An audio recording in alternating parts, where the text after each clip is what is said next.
So, a while ago, we were in New Ammolia. We were specifically in the continent of Shugalia, where you had journeyed after receiving a request from the princess of Valeria. You had heard that one of the princesses had been taken and or was missing.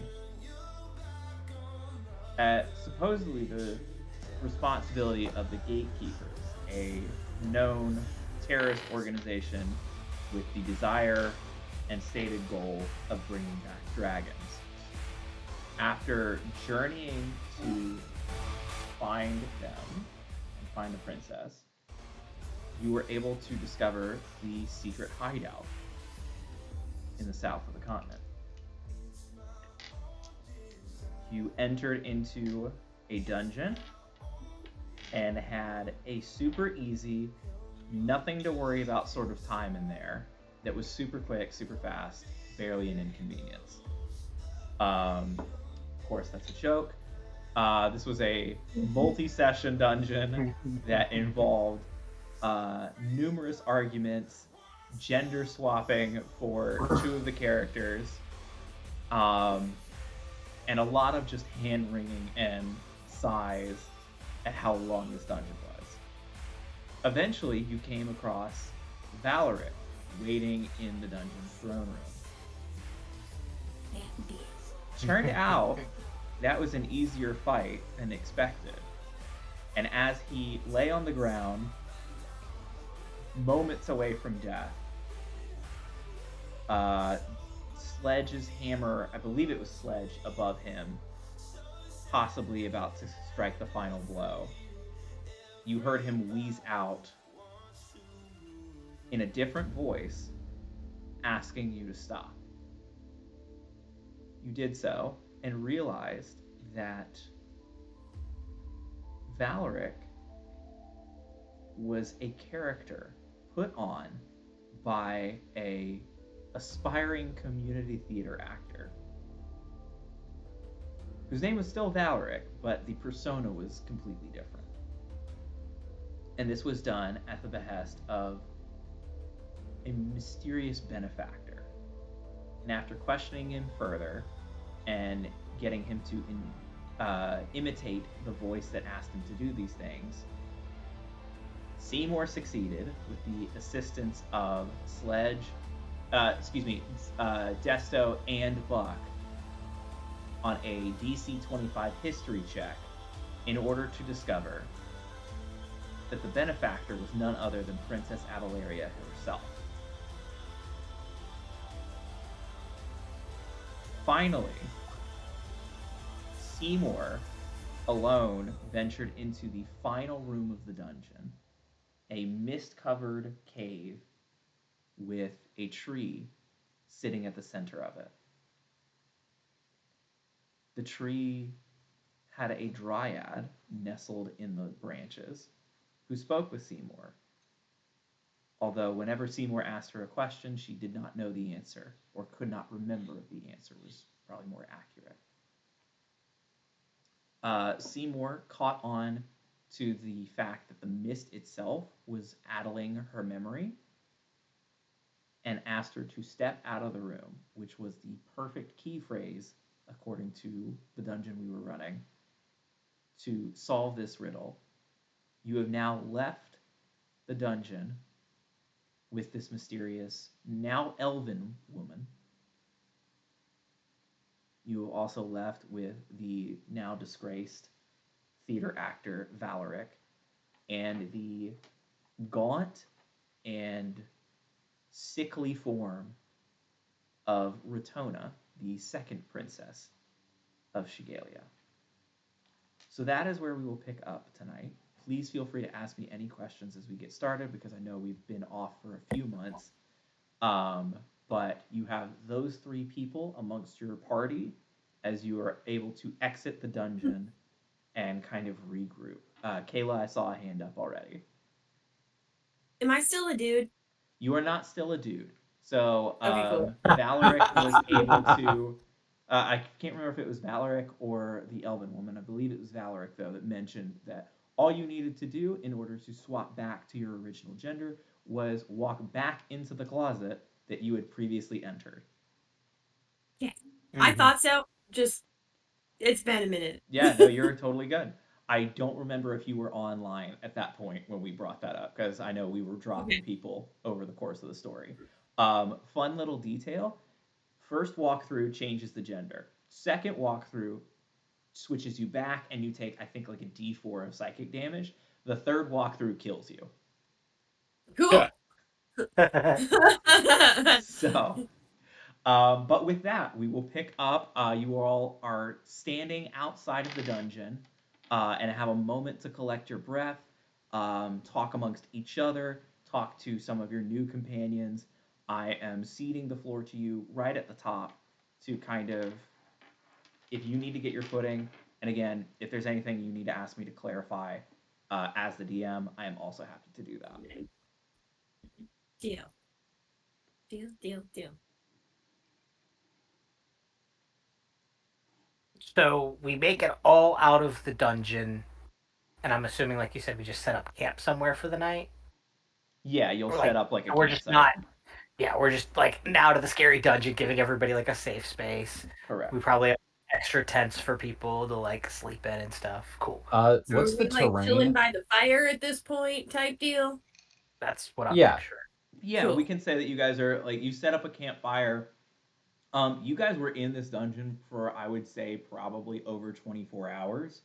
Um, I think it's closer to 36, where a full day has passed within the dungeon, and then you have kind of come out. I don't know that you ever took a long rest within the dungeon, so We we'll did say that not. you guys are exhausted coming out into the next day, and it's probably about early evening. The sun is beginning to set as you kind of set up camp within, I'll say, 500 feet of the dungeon. You cleared it out. There's nothing to worry about anymore.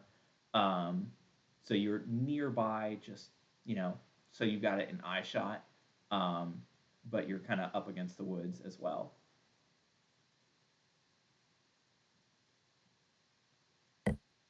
I would say Seymour would probably have grabbed like blankets to put around both the dryad and the princess Okay. to like have them be comfy, and then I still kind of like look a little bit of disgust at like the actor and be like, this fucking guy.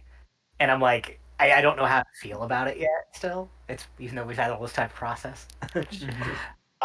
And would start like making camp, prestidigitation, a little fire going for us, and I'd casually kick back and be like, so the fresh air helping you remember anything? Do you happen to remember your name at all now, or no?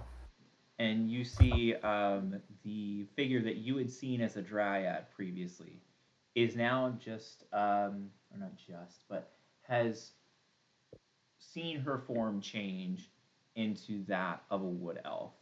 You can tell that she's early middle age for an elf, which means like I don't know 400 or 500 years old, but um, is beginning to see some of her ruddy brown hair streaked with gray, um, and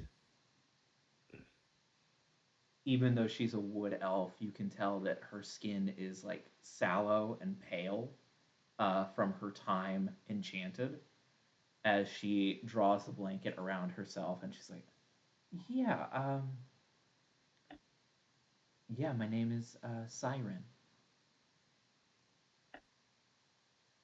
Siren, well, my name is Seymour, and it's a pleasure to fully make your acquaintance. Um, I kind of give a blanket introduction of everybody here, and then when I get to our new other two guests, and this is Princess, and this is, and I don't remember what that guy's name was. Can Valeric. you, Valeric? Valeric. Do we still have Zane with So us this whole time? is Yeah, that still his Zane is name, or with you. is that still his Yeah, name, or is that the character that he was that's playing, his or is it? actual name. That is his actual government name. he just threw on a different persona, and because he was such a person of non-import, he didn't need to adopt a different name. Okay, gotcha. Well, he was a really good actor. Mm-hmm. Yep. So I introduce Oscar Princess worthy. Rotona and Valeric to her, and give just enough of a backstory to be like, this guy was hired to do evil things, but has decided to not be evil as we almost killed him for it. And this princess, unfortunately, has been caught in said events. Um, if I look at Princess Rotona, is she like still the 1,000 yard stare, like muttering words to herself, like can't fully grasp, or is she starting to warm up a little too? She's coming around. It's still like she is not the picture of health as I would say none of you currently are. You are all in various stages of having gone through something truly grueling and trying on mind, body, and spirit. But she is on the mend as much as the rest of you all Okay. Um, I'd turn to Buck then and be like, Buck, do you mind brewing a little something for the group? Like maybe some tea. Like coffee's a little late in the day for most of them. Or Um, special cookies. did I don't know, DM, if you answered this. are. Okay. Like, what is the terrain around out the outside of this dungeon? So you had walked into a mountain amongst a mountain range that Okay. is bordered by like the briefest of plains or grassland and then forest. There is a forest kind of on either side of this mountain range. Okay, so like in our, I meant kind of more in our immediate vicinity. So we're Uh, like up in the mountains. you are at the base of a mountain, so you are kind of Okay. in woodland. This is kind of this world's Appalachia. So like the nearest, like the 100 yard radius is there's a tree line kind of we'll Okay. say to Okay. your Cool. north to your 12 o'clock. 3 and 9 are just a strip of grassland, and then 6 o'clock is the mountain itself. Okay. Cool. So what I Land. would do then, knowing all of that, if I can infer that there would be like dandelions around us, I Sure. would I would go and I would make a dandelion tea. Okay. And really, this is kind of an excuse to be away from the party a little bit, Okay. having just had lots of traumatic experiences Yeah. um, inside the cave, and just having to What do you call the mountains that we live in? deal with all of those things. So Buck is Seymour. When you ask Buck to do this, he there's a grunt, and that's about all you get. More like West Mountain. But he goes off and will start picking dandelions Okay. and brewing tea, and also making cookies as well, obviously. So I as will you acknowledge there's a potential for the joke that those dandelions are the last of the season, but that I would was not be I was accurate waiting. to New Amolia. Well, when I was going to pick one, I was going to say, "Yummo, a dandelion." uh, Because I just have to. I would like to, as he Roll walks off, like kind of rub easy, my friend. hands and Are you hungry? put them out for a second as I cast a third level spell of Liamon's tiny hut. Mm. Um, And as we know, in New Amolia, this hut begins to form of like this sort of spectral energy that takes sort of this halfway between solid and magic kind of ethereal form. And somewhere amongst the walls of the hut, there is a small engraving that says, "Brought to you by Leomund." Perfect. And so as there, it's like everybody is welcome inside. If you do not feel comfortable, you are free to be out here. I do ask on the honesty code here that none of you run off. It would really make things difficult for us in many levels. Can I ask a dumb question? You, there are no such things, but you may ask it anyway. Lehman's Hut. Yeah. Is it like the tent on Harry Potter? Where like there's like beds and it's huge. Nope. Oh, lame. Okay, That just one. is that is like the Magnificent Mansion, which I don't believe we have access to at this moment. Okay. I was just curious. No, I appreciate it, but there is a spell for that. It's just not this one. This is Okay. more of just This like is the basic tent shelter. think of like at the Renaissance Fair how they have like a big enough tent that like 10 people, 15 people can like stand around in. It's Yeah. kind of like that size, so it's enough room that everybody can like lay a cot out. You could put a fire in the middle. Everybody can have their space, but it's Cool. not quite as cozy as what you have in mind. Damn. Anyway, moving on. Yeah, Sorry. no, you're good.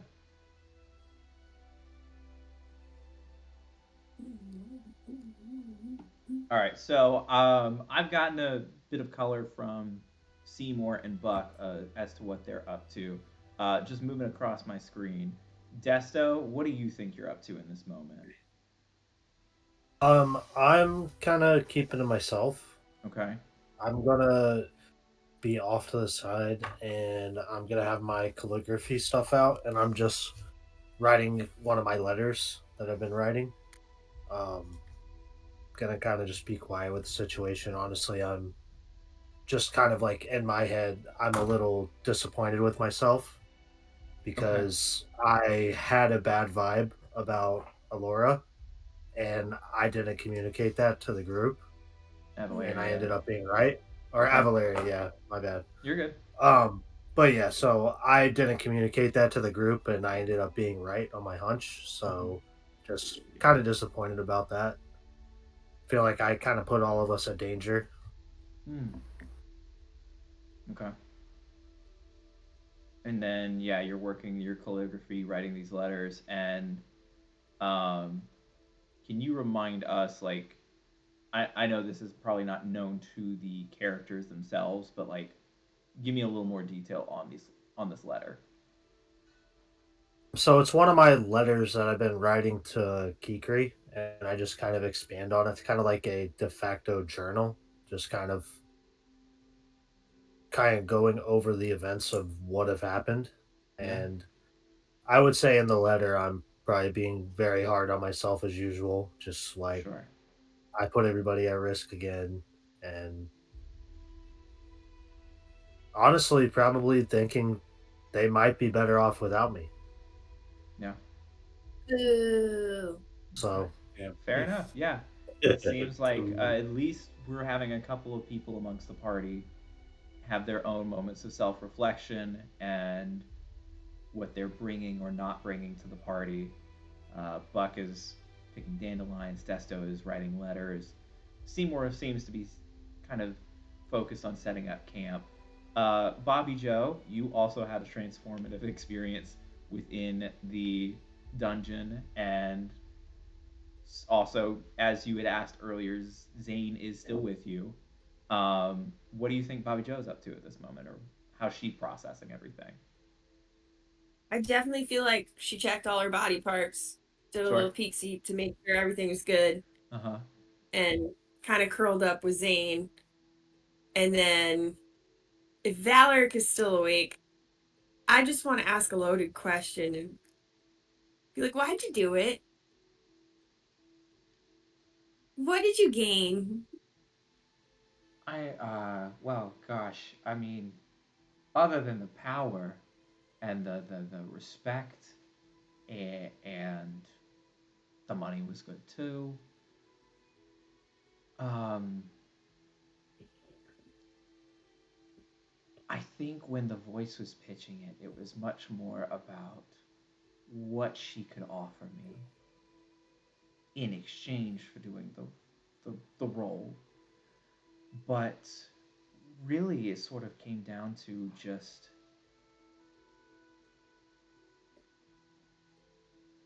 I felt so unimportant.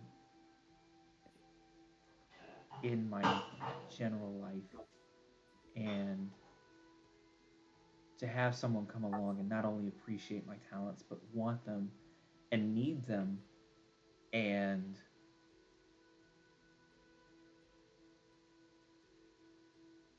it felt like I was kind of seen for the first time. And Hmm. so whether or not you guys, I mean, I kind of knew from the beginning that there was the potential that you'd come along and I'd have to face off against you. And, I thought I'd do a little bit better than I did, but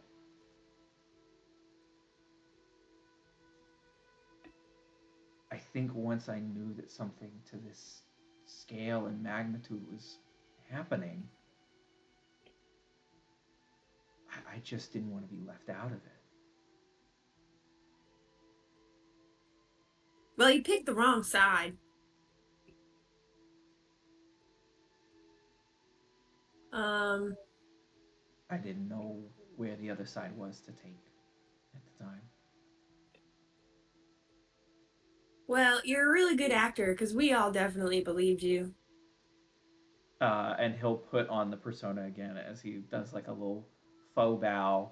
Uh, Thank you very much, darling. And then he'll kind of cinch his like uh, undershirt and vest together as though clutching a robe, and he's like, "You think I could get a blanket? It is a little cold out here." And there was a very pointed look that I would not be getting one, and I'm just wondering if we could maybe revisit that. I would like to say that I somehow heard that piece of the conversation, and I reach Sure. out my bag, and I go walk over and I hand it to him, and as I hand it to him, I imitate his voice back to him as in character. It was a very well played character. You did phenomenal. And I give respect out of the acting prowess of being a bard and an artist to say, I, through right or wrong, like whatever it was is not there. Just to say that much in a way that was like, it was well acted. Whether Yeah. I like it or not, it was well acted. Viewed in a vacuum, that part of it, phenomenal. Yeah. Yeah. And Yeah. he'll just kind of cock an eyebrow at you, uh, nod in deference, and then throw the blanket around himself as he scooches a little closer to the fire.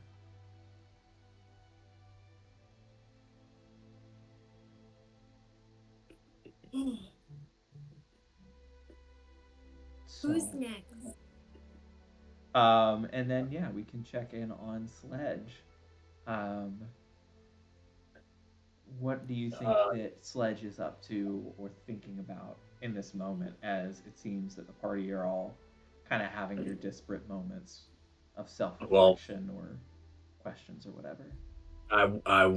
I'd say I was sitting there tinkering, trying to come to terms with thinking about uh the princess and like because how do we know exactly how old she is, Tyler? Or no? I mean, we're Is fudging a she little just bit because D&D Elven age is weird, and I'm not working within that framework per se. But we're what is she a roughly child? saying that Avalaria is about, we'll call it like 25. Ratona Uh, is like 22, and then Mayuri would be effectively like 18, oh, all right. in years. I guess in my mind I thought it was like 12, 14, 16. So this kind of changes things. Never No, they mind. are they are all of Yeah. them are legal. um, No, Both no. are of legal mental age. Well, I would have And said well I was over thinking like, physical. hey, she's still a child. Like, is she evil? Is she redeemable? Do we kill the child? Do we just try to? sure. Uh, I think but those are now all that she's still. 25-ish, you're kind of fucked. I'd say, and now I'm like, nah, fuck them. I, the one thing that the DM will like throw out there is that I think there is still a little bit of that thought process, not because of true just physical age, but you Yeah. could tell even within your first meeting, and you've had more since then, that the Elven Palace and the way that Shugalia as a continent, as a country, is built it was built very insularly. These three women have not had to encounter a whole lot of anything other than what was taught to them by the palace. And I think that is very evident in the interactions you've had with them. Not because of what I've done, but like it's what you would have taken away from it. So, Well, to the I extent will that you say feel comfortable interpreting that, I will say that there's a little bit of like, okay, these are still three very sheltered people. all right. So I will be he'll be having this kind of like deep thought process of, hey, it's still kind of a young, it's a young adult, for all intents and purposes, still kind of a older but still child. It's different than fighting a demon or a serial killer. Like, exactly are we gonna do with her when we confront her?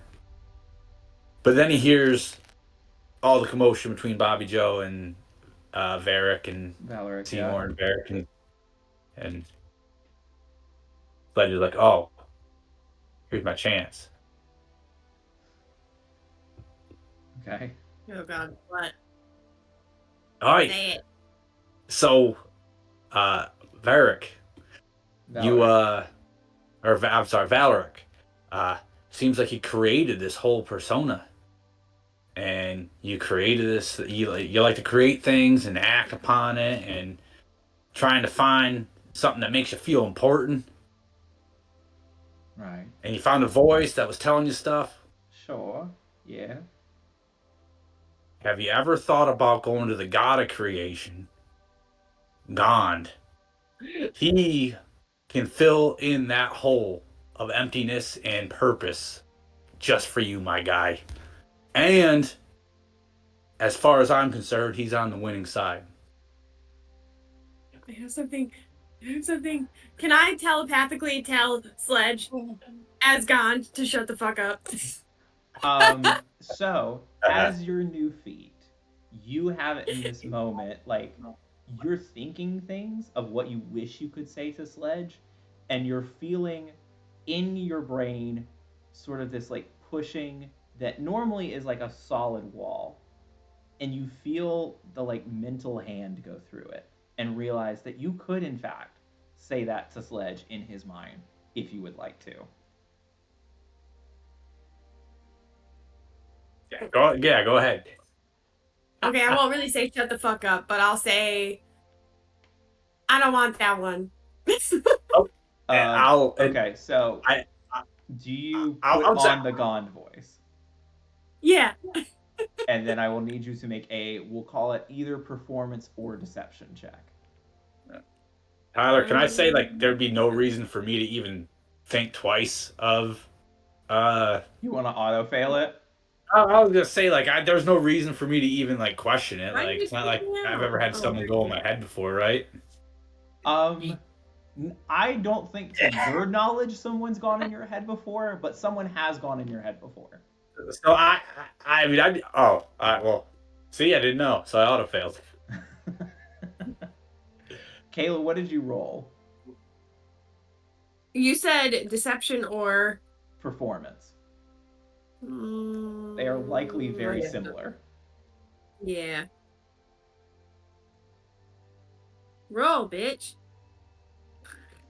20. Oh, bitch, get out the way. 20? Dirty Yeah. 20. Oh hell yeah! All right, Okay. 19 plus 1. Then yeah, Sledge, you think you hear the voice of Gone. I'll be like, hey, Gon, he's the god of creation, and he can fill that hole. And you know what? Actually, Gon says you're a loser. He doesn't want you. Never mind. You're gonna have to find someone else. All right, Never mind. that feels pretty cruel there, right there at the end. But fair enough. If I'm not wanted, this is not the first time that Valeric has been unwanted in some space. Sorry, my guy. I'm just just a hand of Gon, and he,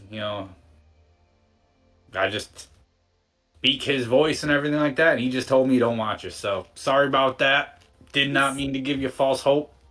Good luck. Cool. Yeah. Hard to see a great way to take that, but I will there's enough going on today that I'll take it in stride. Bobby Can't Joe's read just it. casually covering her face with the covers and laughing. Uh Uh, Buck, in walking into the camp, hearing all of this, oh, good, we are still doing the proselytizing for the gods who don't actually care about us. Great to see, as he gets to making of the tea. Oh, my soup. I forgot about my soup. huh. I thought that was a Bobby Joe thing, and I was like, did the telepathy fry her brain for a second? Like, did she get this in his head, and it's like, do I smell soup? Like, I love you guys so much. I'm so happy to be back. uh, I was um, distracted. so I would say after the hut's set up, and I hear some of the interactions, and like, I feel like everybody's kind of going into their self wallow pity moments, and Seymour really doesn't feel like he has time for that right now. I think you noticed that Desto definitely is self wallowing or self pitying. Buck is coming back around, maybe a little quieter than normal. And then, I mean, Sledge and Bobby Joe are conversing with I was Valeric. gonna say even with Sledge, like spending time like tinkering and being quiet before he Sure. finally opened up, and I'd say Bobby Joe probably seemed more normal than anything else, just a little shell shocked from all of it. But Yep. I feel like Seymour just hasn't had a moment to really stop, so he just like continues like picking things up, getting things ready, starting to like assist things to get ready for like cooking a meal, which I would kind of leave to Buck because that tends to be his role and his enjoyment. So to not get in the way of that, it's like, hey, I'll just chop up some stuff, prep a few things to help you out, and then I would probably sit down next to the princess and begin questioning her about a few things. And,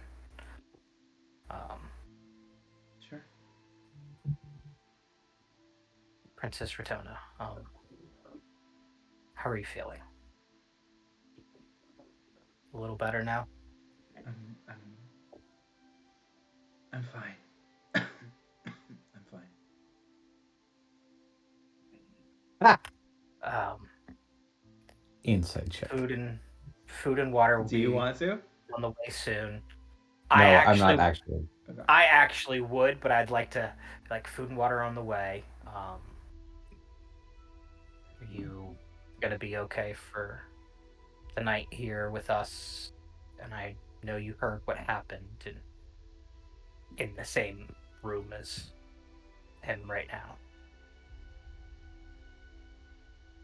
You're not. It's all still a little fuzzy. Um, Trying to process it. On one hand, I'm desperate and almost consumed by a need for revenge. And then you see her like kind of her knee starts bouncing a little more as she's getting a little more like riled up, I guess, in this state or agitated as but it's not him. It was Av. She she did this.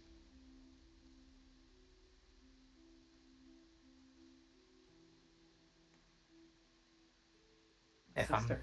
leaning, if I'm leaning too much into this, do you know why? I assume like all siblings you fight, but you tend to make up. Has there been any tension or anything that you would think that she would cross the line for? So at that question, she will kind of begin to answer in kind of a shrug. But Siren will kind of I think I might know the answer to that.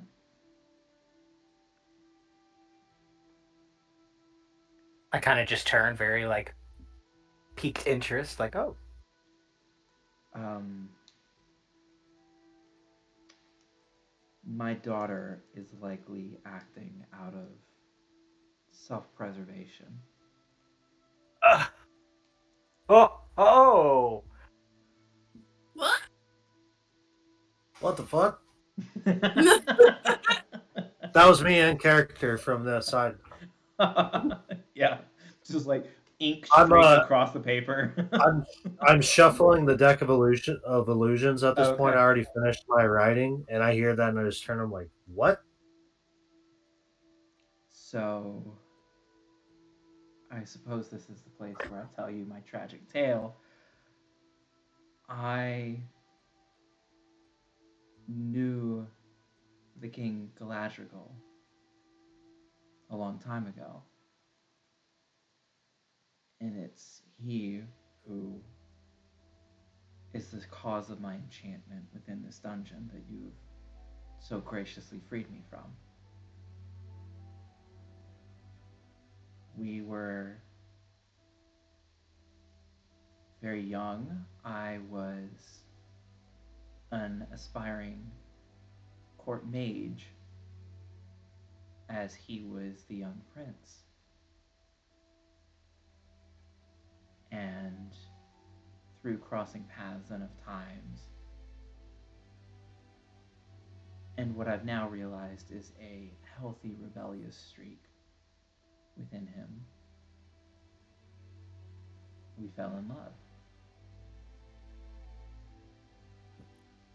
And after a few years in our clandestine relationship, Avaleria was born.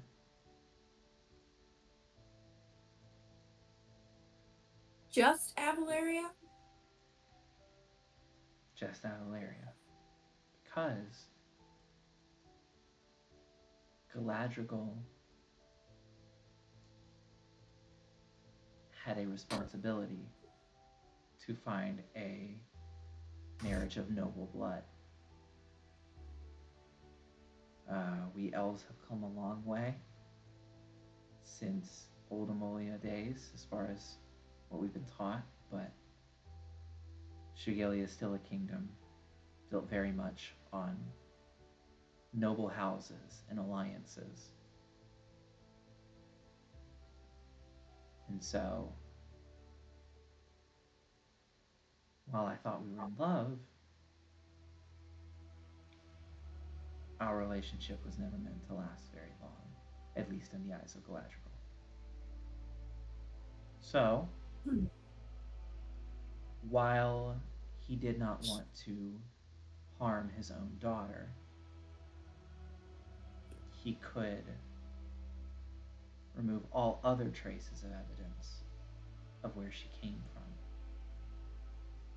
Because he was also, at that time, unbeknownst to me,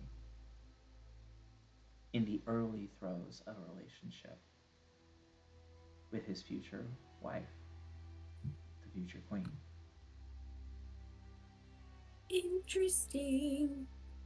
I imagine a deal was struck such that she would claim an early pregnancy to preserve his honor and maintain her at the slight besmirkment of her own. But she would prove her loyalty and therefore earn the hand and the title of queen. I was brought under false pretenses to this mountain retreat. I thought we were running away. I thought he was renouncing his entire future for me. And instead, it was a trap in which I was enchanted as a tree within this dungeon with the intention to never be found again. However, at the coronation ceremony of all elven monarchs, there is a spell that is cast to ensure that there are no issues or disputes of royal blood, and that they are fit to take on the role of king or queen. Avaleria has likely learned this and knows that she would not be able to pass this test. So she's trying to knock out her sisters. If there are no other heirs to the throne, it would eventually fall to her.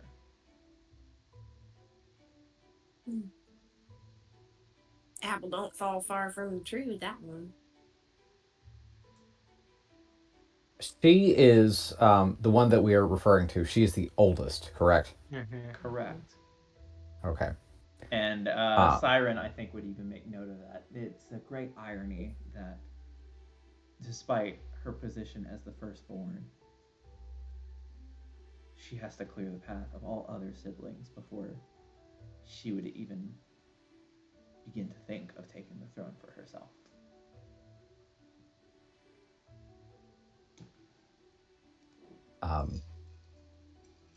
Hearing all of this, Buck will has been like kind of just like that thing where you're absentmindedly like kind of like picking at grass and like picking at whatever.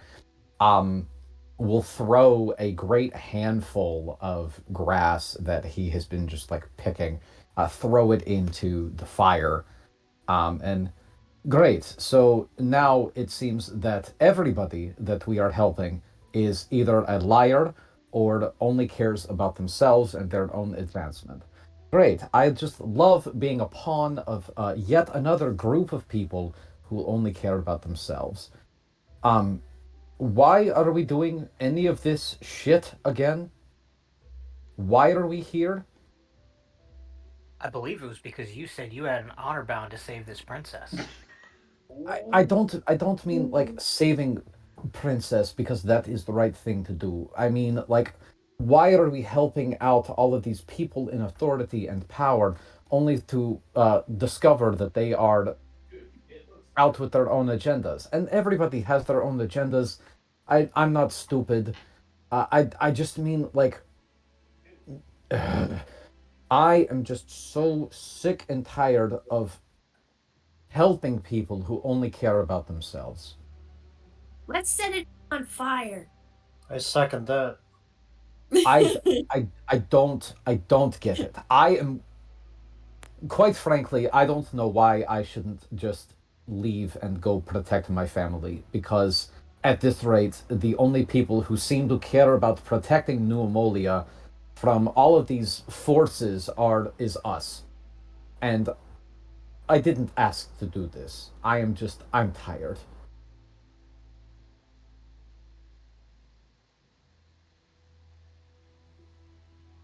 And then Buck will take a rock, fling it at the mountain, and will storm off.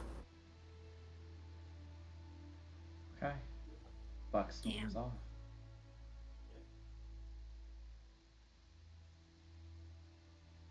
I got nothing because he's not wrong. I I'm think glad he actually, finally sees it. I say that audibly to the rest of the party. I'm glad he finally sees it how I have been seeing it for a while. It's really hard to keep doing people favors when everybody's out for themselves. But that's what we signed up for. That's what he started us off on. But doesn't mean we can't change paths. Every day we get to make a decision, so. We do have a lot of money. We could run away very easily.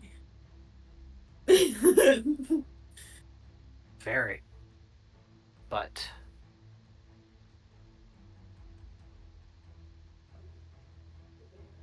Siren, I apologize. I know you just told us a very dark and unfortunate backstory as to why a sister might try to kill another sister and how you play a part in this royalty. But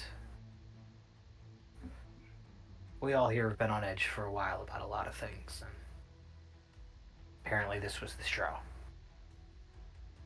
So I'm gathering. I cannot begin to imagine what you have gone through, just as I suppose I can't imagine it because I am still in the process of putting my mind back together from the hundreds of years of enchantment that I've experienced for myself.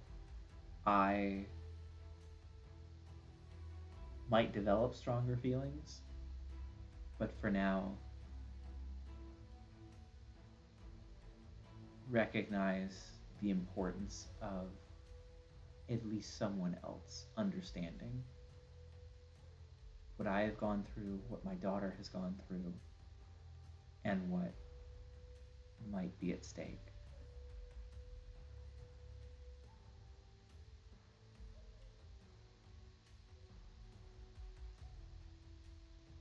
Ratona, I'm pretty sure that's a lot to take in for you as well.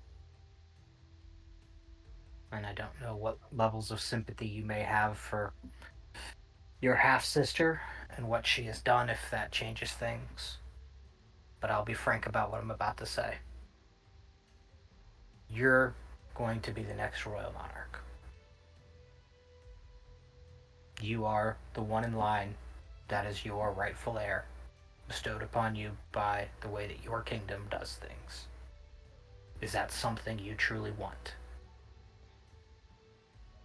You will have noticed over the course of Siren relaying her story to you all that at the initial reveal of Mother, her jaw dropped, and it eventually found its resting place back where it belongs, and her mouth would close, and her face would set, and her look was almost determined and resolute up until the moment that scene where you pointed out the current state of affairs. At which point you would see her burst into tears.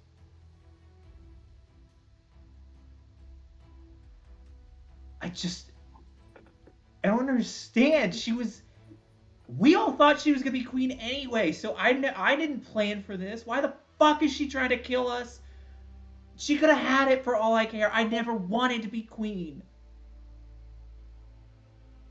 I want my sister. This isn't. I didn't even know.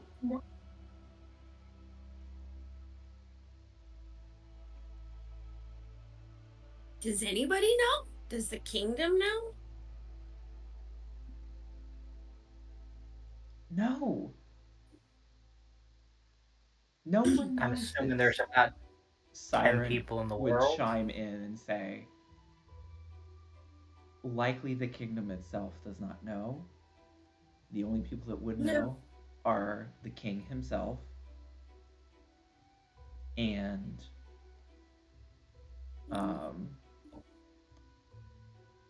Maybe you. Avalaria.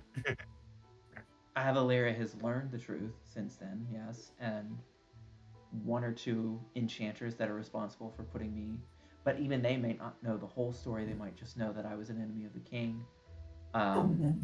However, everyone would know come coronation. And this is not something that she can simply shrug off. A false heir to the throne is a traitor and would be treated as such. What if the heirs gave up their spot in lineage?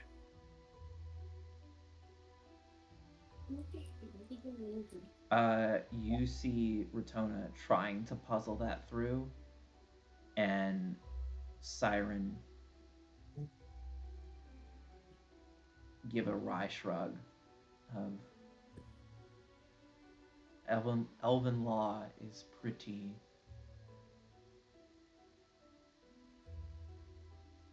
They like to do things their way. and that is not a law that is meant to break very often. Or so I'm told. Makes sense. Because I imagine There's if there gotta be was a way a around it. fight between brothers and one was sick and one was well, but the sick was older, they would still give it to the sick one to be king for just a short time, regardless of if he knew he would be unable to fulfill duties. It's a title, it's a legacy, it's an honor, and I would say it's a privilege in your culture to serve as that. So to give something up is not something that can be easily done.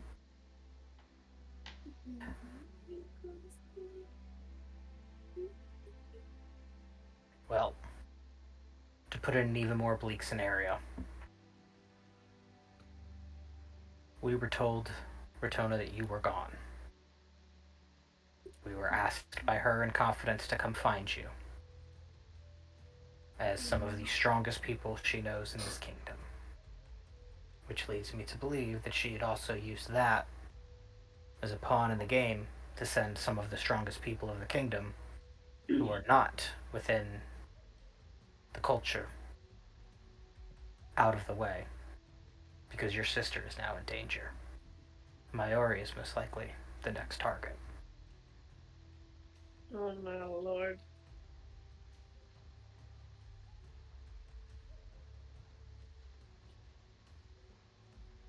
Buck is right. This is never ending. It's almost like this is a dang campaign.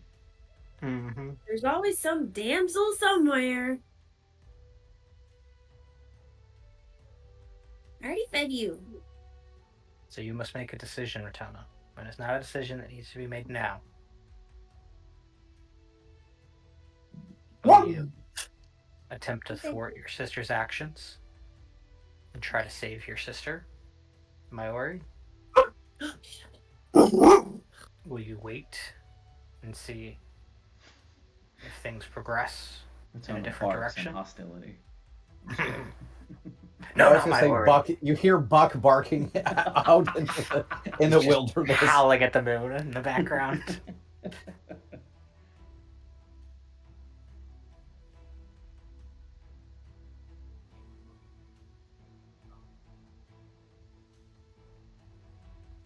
Unfortunately, not making a decision is also making a decision here. Time is not of the essence for you. It's not something that would change over a night's sleep, but it's something. The moment we step foot out of this tent in the morning, you'll have to have made a decision to figure out whether we will or won't act in assistance.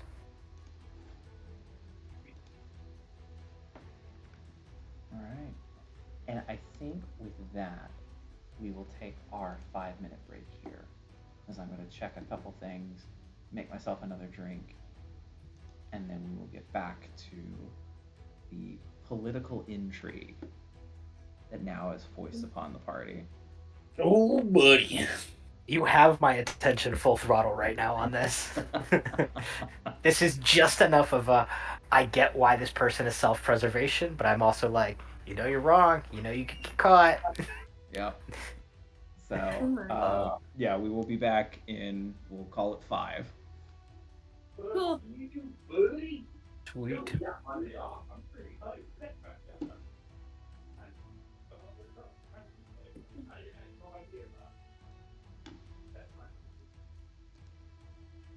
Xander, why are your lights still on?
What's the deal with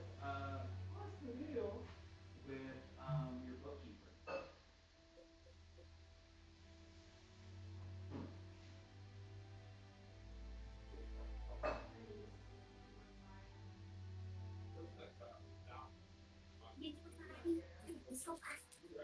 Sign the paperwork. Do that now. If there is one thing the business needs to see, you specifically need this. You need this so that you can focus on the other things. If it's not her, you'll figure that out and you'll get somebody else. But somebody needs to be doing this. It's a necessary business expense for you.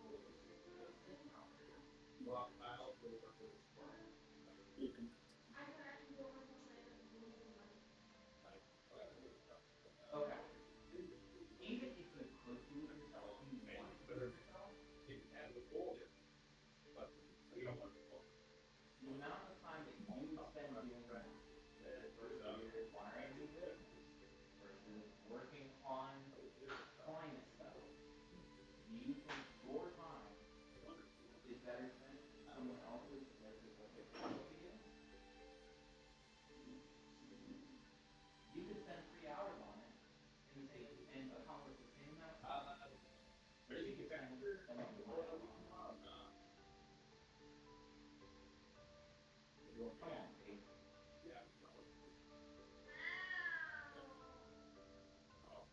How much does it cost again? Oh my god.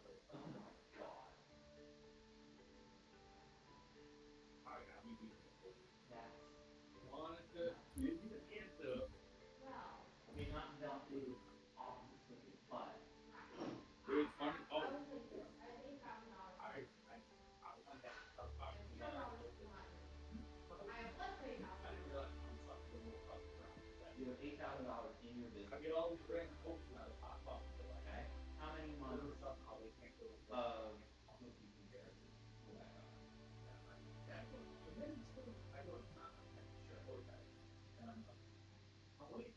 Or any other business expenses.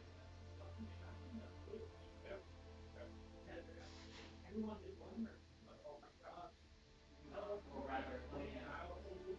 If you total up all the monthly expenses that your business would be paying regularly a month in addition to the bookkeeping. Okay, so $400 a month. You have eight.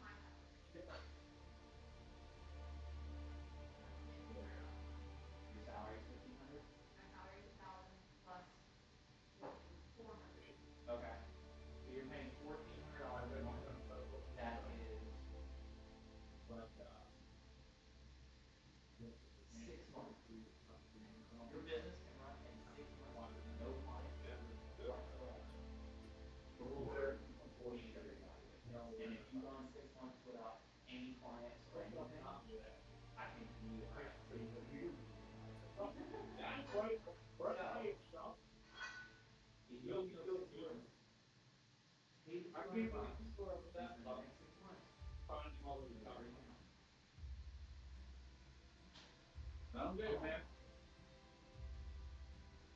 Don't do stuff you have to do to prevent you from doing the things that you want to do.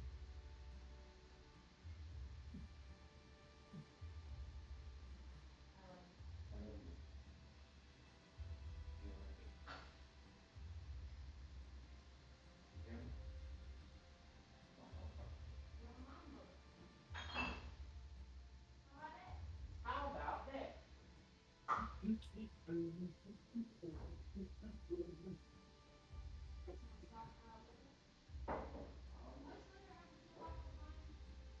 you're who killed off Caesar. And to go to the store for you. Brother. Brother, what's that? What's that, brother? Sure.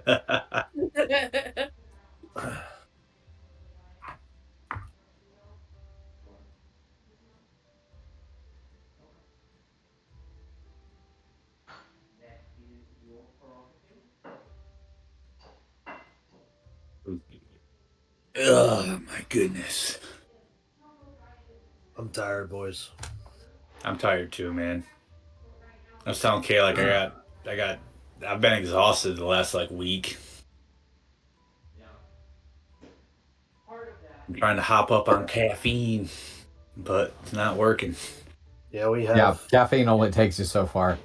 Yep. Yeah, we have one of our Then you're still academies tired going the through next day. for SWAT, and I like yesterday. I literally just got the shit beat out of me like all day, playing like and made for the extractions and stuff. So I'm exhausted, and tomorrow I'm doing it again. So I'm like, dude, I know I'm gonna be just beat tomorrow. Ew. It's Ugh. worth it though. It's a blast. I went to the gym yesterday and I was so tired. I stared in the parking lot and then just said fuck it. Went home and took like I've a done that nice before. hour and 20-minute nap and woke up and it made all the Feel like difference. And such a then piece of shit too afterwards. no, I felt amazing. I was like, this is the best ever. Went to That's the like, gym, had a good workout. oh, so you went after you At went and least did you the went nap? back. Yeah. Yep. Oh, I was up like, until there, I was gonna say that's a great Taz workout, but going back, I don't know about that. no, it was a good time. Do you still run, Taz? Mm-mm. Beer runs. I remember before you used to get up and run like every morning.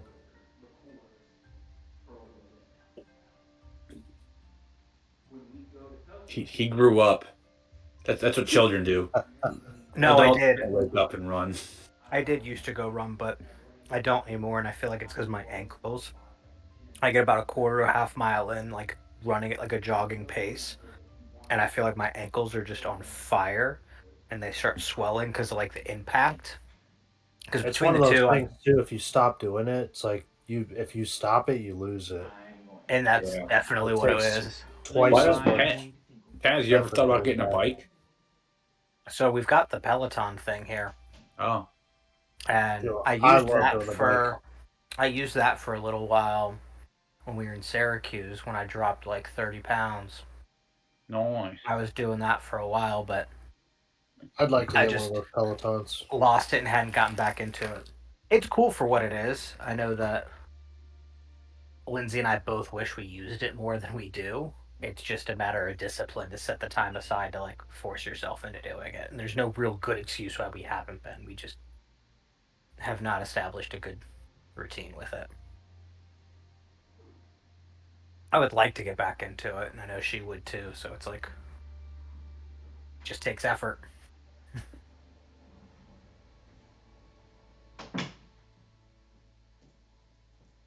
I feel like I'm so old now, even when I go to the gym, it doesn't really matter.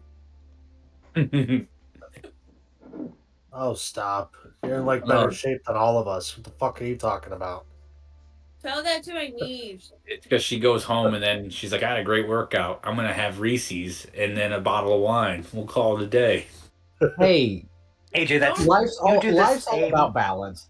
AJ, True. you do the same shit. I'm gonna eat an entire bag of these healthy chips and then drink a fucking 12-pack of beer and then turn around and also do like half a bottle of whiskey. That's my biggest downfall is snacks, man. Because I can't like Yeah. eat a little bit of snacks. No, crunchy snacks. That's what gets you. The crunchy snacks. I just finished off a can of Pringles that I bought yesterday. Snacks and Oreos, dude. I've Like, tried- And I felt so shitty eating it, but I was like, but then I'm hungry and I want them. I've tried to get better about snacking. Like I'm literally eating like one of the Nature Valley bars as like a dessert snack right now, and it's like I know it's higher in sugar, but it's still like, well, this is better than pounding a tray of Oreos in my face for Yeah. sure. my snack right now is the fact that I use Mike's Hot Honey on everything. Oh, Mike's Hot's so good. Yeah. All right, lightning round, best crunchy snack. Pretzels. Tex Mex. Salt and vinegar chips. I'm gonna second Chex Mix. Any form of chip, like Okay. whether it's doesn't have to be the salt and vinegar, but that's a top tier choice. But like even just like chips and salsa, like Tostitos chips and something like that. Like, You give me Yeah, any but- array of like chips, and I'll just. I'll say Doritos are I up there can't for stop. me, and crunchy Cheetos. All right, now Doritos. I love Doritos. specifically which Dorito? Cool Ranch. There is a correct answer. I like Cool Ranch, but I like all of them. That is not the correct answer. The answer What you is were your- looking for was nacho cheese. No, it is the The- correct the answer. superior It's not the Dorito. answer that you would give, but it's still the correct answer. Yeah. I like nacho cheese, but if Lindsay I'm choosing likes between the, nacho cheese and Cool Ranch, I'm going Cool Ranch. Yeah. My hot take is the spicy nacho Doritos are better than nacho cheese. Not the flaming hot nacho cheese, but the Yeah, I know which spicy one you're talking nacho. about. Which color Are- bag is that? It's a maroon almost. Okay. Lindsay likes the purple one, which The purple ones The are purple ones fire. are good. I do. if we do a road trip, that's her. That's she's like, I look for the purple Doritos as like a quick road snack. Yeah. That and she does hot fries too. Like, Both excellent choices. mm-hmm. You Dude, I leave also over like on the way- combos a lot. on the way Combos back are around. amazing. I Combos don't know are if you good. guys like Goldfish, but I just want to do a shout out to Goldfish for having I so many I have a amazing flavors. yeah. Big I fan feel of like Goldfish. I feel like Cheez-Its get very underlooked too. Oh, cheese Cheese is also very good. amazing. Can't go I feel wrong like with my Cheez-Its, shitty like. I know this is not. It's not a hot take because it's not like people would be like, oh, it's terrible. But like, I like corn nuts. I like corn nuts. Okay. And Okay. it's like it's such a weird one, and it's like I don't go out of my way for it, but every now and then I'll just see it and be like, huh, okay, I'll give it a go. I have never had corn nuts before, but I will say it hits the ear the same way that if you ask someone their favorite candy and they were like Milk Duds. Mm-hmm. Milk Duds are a Exactly. great candy though. But I Now- will say that was prefaced after quite a few other things that I threw this in there. But I'm Correct. like, every now and then I get an itch for something like that. Tyler, I need to take you to Bucky's, and we need to have some Bucky Nuggies. I have Buc-ee's been to Bucky's so before, not with you and not for Bucky Nuggies, so I am open to this experience still. Yeah, no. I did the pulled pork or the brisket sandwich. Yeah. The Dude, the pulled Bucky's pork, burritos are fire, man. I wanna if they do it didn't for load it with so Cookies. much corn, I'd be all about it. While we're What are talking Bucky crunchy Nuggets? snacks, I'll go ahead and finish that question first. What was the question, Kayla? Oh, I'm too far away. Sorry. What are Bucky Nuggies? What the fuck is that? It's basically it is the cornstarch snack at Bucky's, and so it's a corn puff, and there's a bunch of different flavors. So there's basically like the original is almost like a kind of a caramel corn, kind of not caramel corn. Kettle corn is what I'm looking for. Kettle corn kind of flavor. But then there's also like ranch and spicy and white cheddar and like other Yeah. flavors that like they put Right. on it. I would Would say you- that and the. Would you beef say last jerky are, like, session their you staples. lost your Bucky Nuggies? Yes.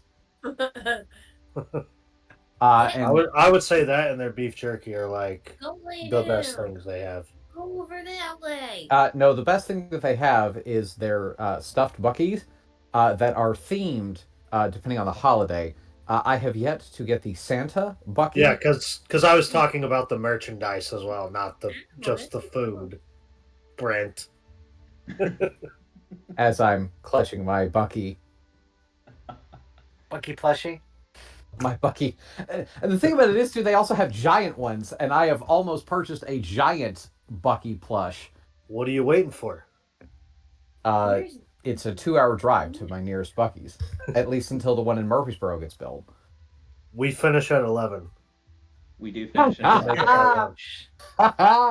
If I didn't have No. work tomorrow, I would absolutely, because Bucky's is also 24 hours, so Yeah. I would absolutely go. I will say next there time- is one Next time y'all closer. go, get the cinnamon roll. The cinnamon roll is fire. Beef jerky. I will I say can't eat beef jerky. there is a Bucky's that is Oh, closer you're than missing 2 out, hours man. from Atlanta. Yes, I'm aware. However, Tyler, Bucky's is also building in Murfreesboro, so Okay, but it hadn't built yet, Brent. that's We want to solve our problems now. Speaking of solving problems now, There it okay. is. Can I ask the one question that I was waiting on just because Sure. you brought up favorite crunchy snack? All right, Halloween candy, average size bars. Like you're not going to somebody's house who's giving full bars away because those are bad. What is your top 3 things you like to see in your Halloween bat Ooh. Okay. for candies? Like The- regular small size, the fun size kind of Oh, the stuff. fun size? Yeah. Yeah, like Okay. whatever your like normal little mini candy bars are. Not like the tiny squares, but like your regular sizes. Sure. Reese's, Butterfinger, Almond Joy. Solid That's treat. what I want. My hot take, I actually really like Three Musketeers and Milky Way. Ooh, Three Musketeers is good too. I I'm think both. so glad you said that because my wife gives me so much shit for that. This is why I asked the question. Specifically, the fun size Three Musketeers is superior to the to the regular size bar. I don't want a big bar. I want a little Three Musketeers. By having the extra chocolate at the ends in like a one bite fashion, it does tie it together. I see exactly what you're coming from, Brent. I am Same with the Milky fully Ways. on I don't this want team. a full. I don't want a full size Milky Way, but the little baby Milky Ways, fucking incredible. I will add the caveat that they have to be the dark chocolate Milky Ways. Fuck you. No, fuck you. No, fuck you, dark chocolate, my ass. No, dark chocolate is the superior Fuck chocolate. you. It is not. It is. You are a liar. I used to love getting the Take Fives. They were Right. they were one of Would. I loved Take dude. It's got the Fives, pretzel in it. I loved them. Take You 5 for would. sure. You have eaten enough. And 100-gram bars. I don't see them anymore, but I loved 100-gram bars. Well, with 100 inflation, gram. they're not even worth it anymore. No. I tried to be specific into it when I said this because it doesn't have to just be chocolates, but we all mostly went to chocolates. But my top 3 are Three Musketeers, Hershey bars, and then Skittles. Wait, what kind of Hershey bar? Wait, hold on. What kind of Plain Hershey bar? Hershey? A Hershey. classic little Hershey. Wow. You're a psychopath. Grow up, Peter Pan. That was when I took my psych eval. When It's I took my crackle psych or eval get for out. law enforcement, that was one of the questions. Do you like plain Hershey bars? If you say yes, you're done. I'll eat I it. wouldn't have made it. Oh my god. What's wrong No, with plain I Hershey respect bar? it. I honestly, I Jesus. respect it. They're, But I do agree with like Tyler, The it original needs to be the fucking dark chocolate. chocolate for a reason. The dark chocolate Hershey bar. Thank you. No. Ew. Dark Cookies and chocolate is cream. for adults. Yeah, you guys are children. I will Children. never be an adult. Dark chocolate is for people who If want to that's- eat if- chocolate when they're trying to lose weight. If dark chocolate is the requirement to be an adult, I am happy to be a Yeah. Toys R Us kid. Toys R Us kid for life. For I life. feel like saying that dark chocolate is the equivalent to being like, I only drink coffee black like an adult. Now, Like, granted, I'm sorry I that you only found drink. one thing you like, but now I've turned it into something you lose all joy in.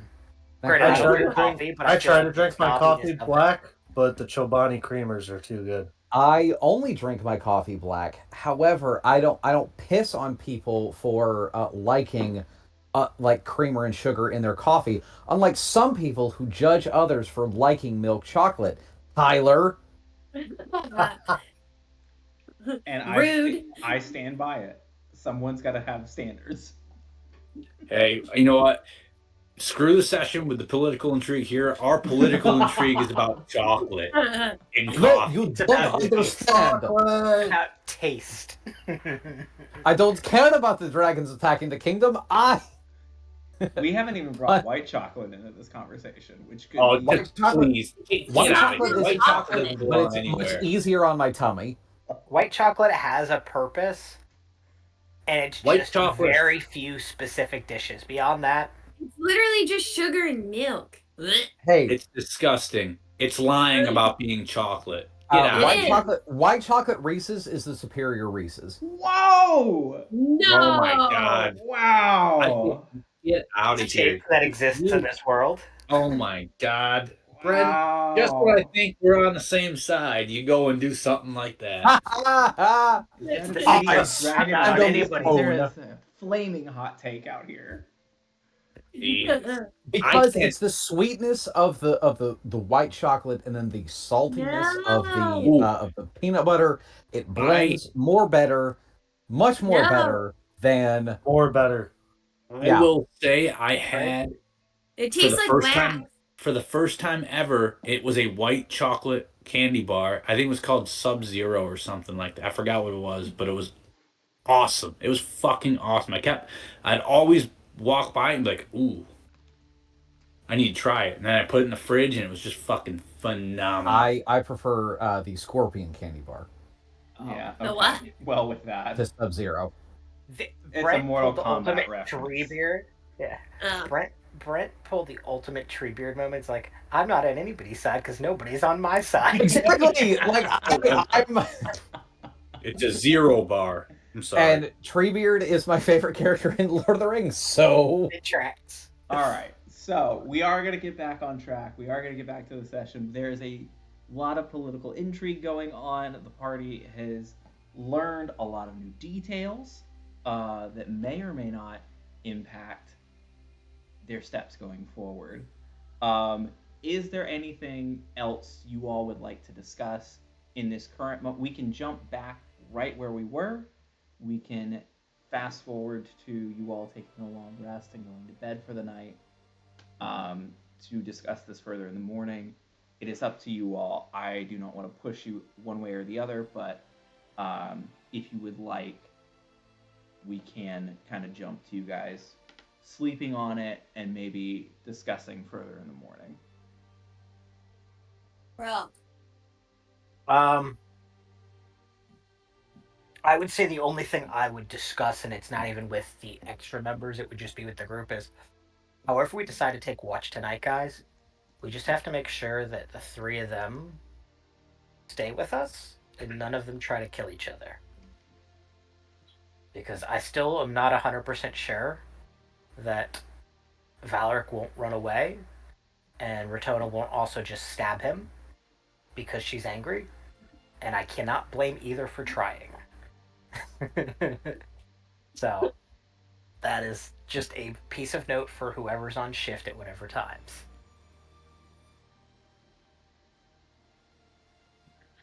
I say at this point we probably take a nice rest and think on things. I know Buck is probably done with everything at this point. Buck still hasn't come back. Wait a He second. said, "Fuck you guys." Does Buck think white chocolate Reese's is superior? Oh my god. Oh my god. All right, no, hold on. I'm going to jump in and focus us. Buck, you have wandered off. I would love, as the narrator of this story, if course. you could give us just a little bit of what Buck is up to, and I imagine you're not talking out loud to yourself, but like, what is some of the inner monologue that Buck is thinking as you storm off deeper into the woods? Great question, God. Buck will, in a very similar way to Professor Hulk in Endgame, will delve into his deeper, more primal nature and will find the nearest boulder or like rock that is dug into the ground and just grab it out of the ground and fling it. Buck is tired of getting the run around from everybody who they are trying to help. It seems that we are the only adults in the room, and Buck started this adventure just wanting a vacation. And at this point in time, the fate of the world has been thrust upon him by the gods, by the elven royalty, by protecting his family, by the dragons now literally everything else, and he's just tired.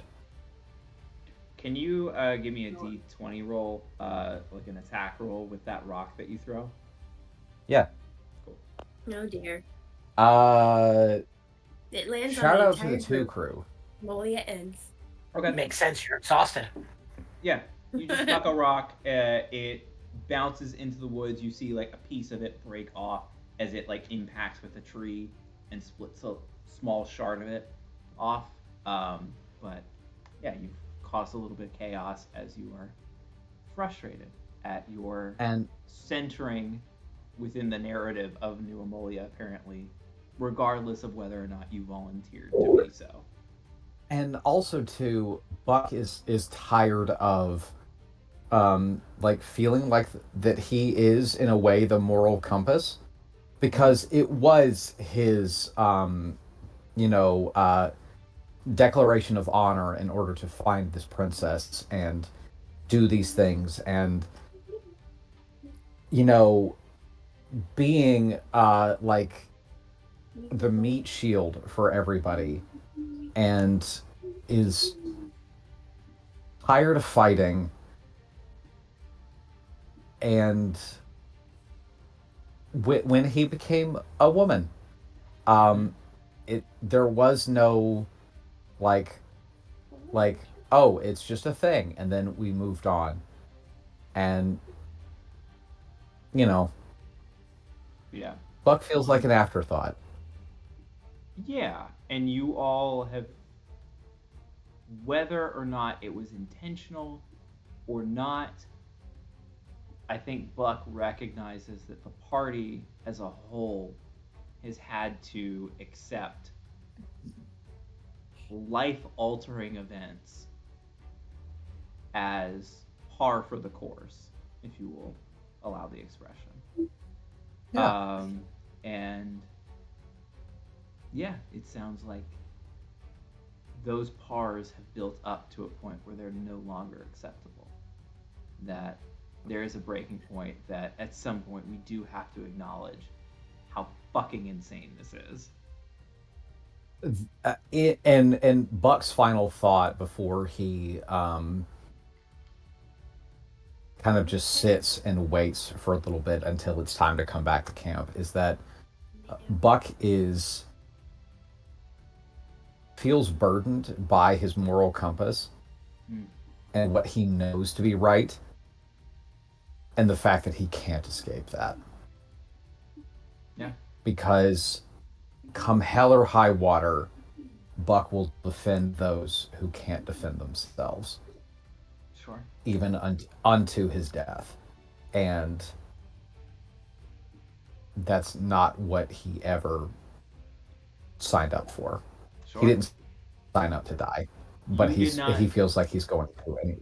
Buck did not expect that to be called in as frequently and as strongly as it has been called in over the course of this adventure.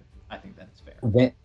When we went out to go on summer vacation, Buck just wanted to fish, have some fruity drinks with funny umbrellas in them, Yep.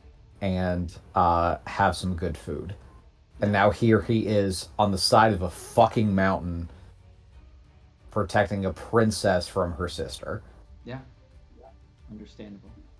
And so sorry. Angry tears are coming down his face as he just sits down and makes himself as small as possible, which is very small. It is. Statistically, it is very small. Mechanically speaking, Buck can get very small. Yeah, as your 7 foot plus frame folds into a very compact box. Just checking in with the rest of the party. Is there anybody that thinks they have a moment they would like to illustrate? Does anybody go after Buck? Or have some sort of interior monologue of their own? It is fine if the answer to all of those questions is no, but just wanted to check in. No. Okay. I'm still just shuffling cards and kind of reflecting to myself. So Desto is within his own interiority. I think Sledge has indicated that he's doing the same, unless I'm misreading that. Bobby Joe, is there anything that you would like to, or are you kind of Nope, just checking in with Pretty Zane? good. Kind of just checking in with Zane. I can't really think of anything good to say. No, that's totally fine. Seymour, I think you had mentioned or chimed in, so I'll let you take it away. Yeah, I think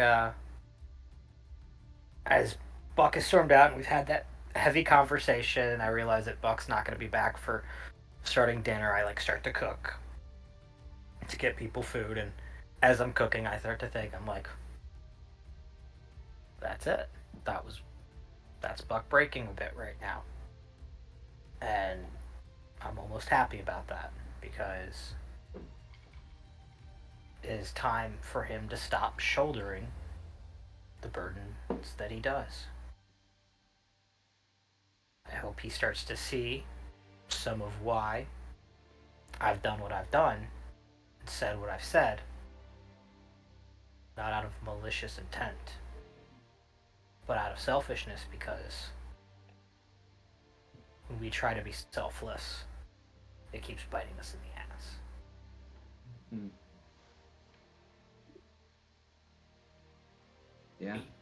And I understand why Buck's frustration has boiled over, and almost glad that it has, in a way where over the table ate like enough for a bit of alignment shake. Like, hey, like this is something that would cause somebody who's so chaotically good to question the chaos in what he does, because it really truly does make you think,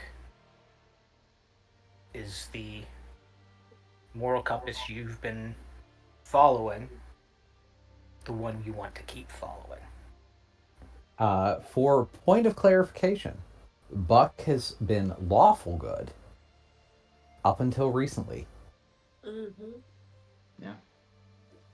And I think with that, the party will eventually come together for a rather quiet and reflective dinner around the campfire. Um, and as you hear the clanking of spoons against metal campware dishes, eventually it will be Valeric who kind of breaks the silence and says, "So, where do you think you're heading to next? Imagine if the princess sent you here with the intention to die, you're probably not welcome back in New Spectria." As he sort of trails off, realizing the gravity of what he's just vocalized. Well, We still have she, to go back. There's another princess there. it would be her poor judgment to assume that we'd be dead here without any sort of proof. So the beauty is we can come back with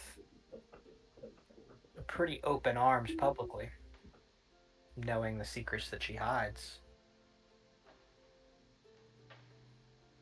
But to be honest, beyond probably taking care of the youngest princess to make sure she's not dead already, most of this decision's not ours right now. As I glance over to Princess Rotona. Heavy lays the crown on you. I'm sorry that it does. Because it doesn't seem like you asked for it.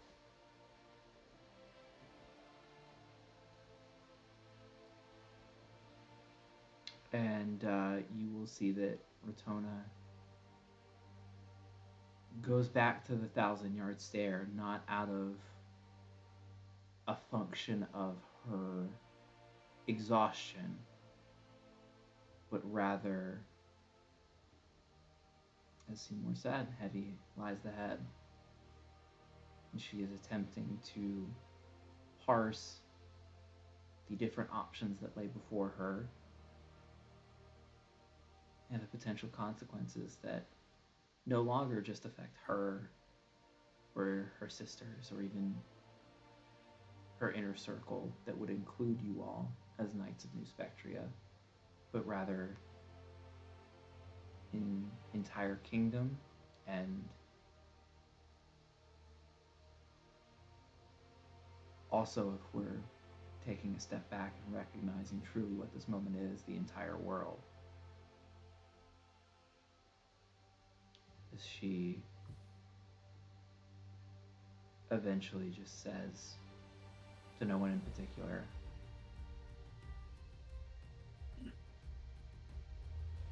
I think I have a plan, but I'd like to sleep on it.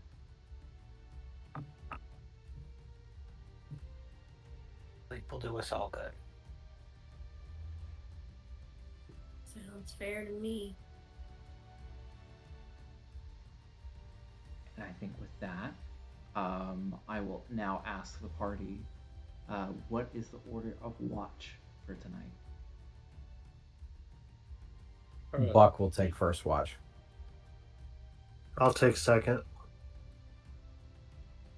I'll take whenever. Yeah, I don't care. I'll take the last shift. I'll wake everybody up. Okay. How many shifts do we need? Just 4? 3, Great. 4, somewhere in that. Yeah, Sludge will do the wait until everyone else volunteers and be like, oh, I'll totally take it. Oh, you guys got it. I guess I'll just sleep. Don't worry. Yeah. And yeah, go ahead, Brian. Sorry. I was just going to say, as Buck will wake up Desto for the second shift, Desto, you will see the tear marks that line Buck's face. As Smokey Robinson would phrase it, the tracks of his tears. I'd say we'd probably have a conversation before, you went. Sure. Yeah. And I just, I've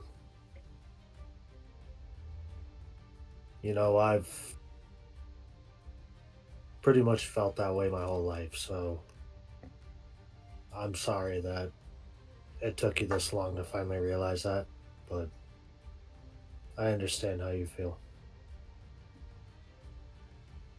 And Buck will do that thing where like you wipe not just your eyes but like your nose and like everything in particular because his arm is so big. Just I'll when he's going to wipe, I'll hand my cape up to him. As mid wipe, Buck just kind of like waves his hand away. It's just you hear just a nasty, just ugh, like kind of thing, and it's just. And I'll pull it back like, okay, all right, never mind. I didn't want that on there. I knew that this was the way of the world, but I'm tired of being a shield, you know?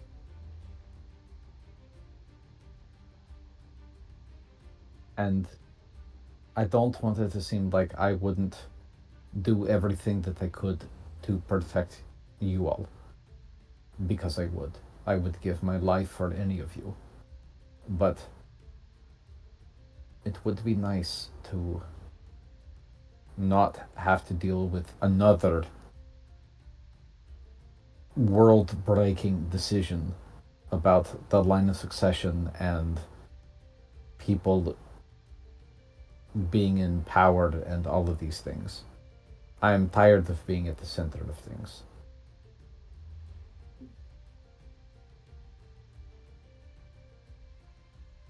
Honestly, I had a bad vibe about Avaleria, and I should have communicated that to you guys, and I didn't, and I'm feeling pretty guilty right now because I think I put all of us in danger. Quite frankly, little bird, if anybody is to blame, it is me. Because it was my declaration of honor that we had to go help this princess and to defend the weak and all of these things. No, there's no way that any one of us are. I'm gonna kind of put my hand up to like stop him right there, and just like, all right, You need to get some sleep, but listen. If you take anything away from our talk right now, Buck don't. will sit for just a second and then will grab Desto and just pull him into. I'm distinctly imagining at the end of Monsters Inc. when Sully is hugging Boo, Yeah. just like that, and the hug goes a smidge too long, just a little bit, and to the point where Desto is just like almost about to say something, and then Buck will let him go, I would and say I'm there, and I'm just then like, okay, buddy, all right. right as you say that, Buck is letting you go, and you're a good friend, and I am so thankful for you and everything that you have brought to this group. And I wouldn't trade any of that and any of our experiences for anything. Don't beat yourself up, because you would have to beat me up first. And quite frankly, I don't think you could do that. And will pat I'd him be on the side of the surprised. head as a Buck then rolls over and immediately falls asleep. All right, well, hold on, because I had something to say. Mhm. Like as Oh. he's going to sleep, I'm like, Yeah. hold on. Turns back around Listen. like, Like, I was like, you were just gonna go to sleep? oh, sorry, I I clearly thought had that, something to say. I apologize. I'm not so good at reading people right now. All right, well, listen, Buck. Do me a favor. Don't ever, don't ever stop thinking that way. What you did was the right thing. I know. Seems like it wasn't at the time now because we got fucked over, but from somebody that has had pretty much no hope their entire life that I can remember, having you around kind of gives me hope. So don't ever lose that hope. I'll do my best.